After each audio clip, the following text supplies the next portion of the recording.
The New Balance Rebel has always been one of those shoes that blurs the lines between a lightweight daily trainer and a performance racer.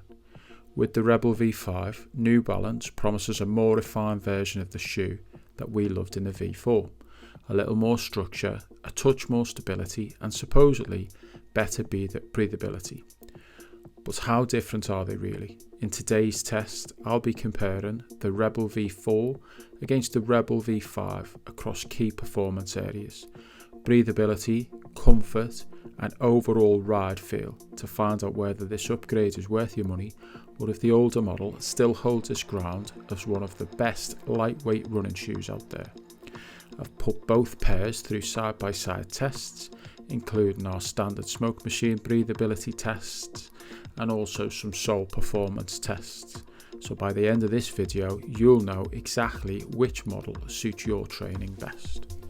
When it comes to the midsole and overall ride, the Rebel V4 feels far more stable and predictable underfoot. It's a firmer shoe with minimal compression through foot strike, which means there's not a lot of bounce or energy return, but that also makes it more controlled. The V4 works well as a reliable daily trainer, especially for newer runners who prefer a slightly firmer, more grounded feel. It doesn't do anything flashy, but it's consistent, and that's what counts.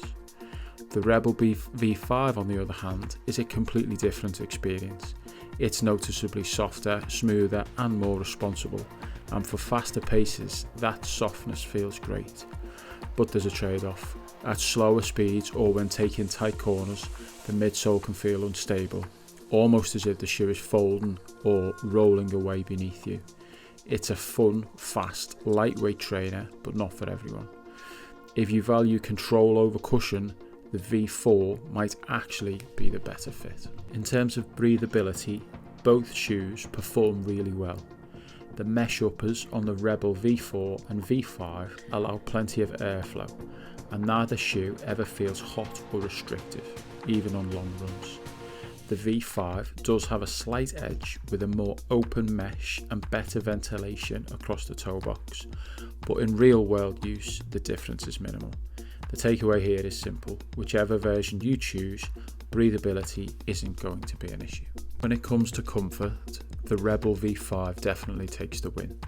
It feels softer and more forgiving through the heel, and the upper wraps the foot more comfortably across the top. The V4 is by no means uncomfortable, it's just firmer and more structured.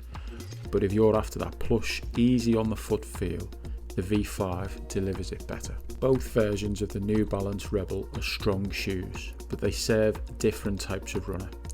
The Rebel V4 is the more stable and predictable option. It's firmer underfoot, offers better control, and makes a great daily trainer, especially for newer runners or anyone who prefers a more consistent, no surprises ride. The Rebel V5 on the other hand is the more exciting shoe. It's softer, livelier and feels fantastic at faster paces. But that extra cushioning comes at the cost of stability. At slower speeds or through corners, it can feel a little unstable. So if you value comfort and bounce, go for the V5. If you'd rather have stability and reliability, the V4 might still be the smarter choice.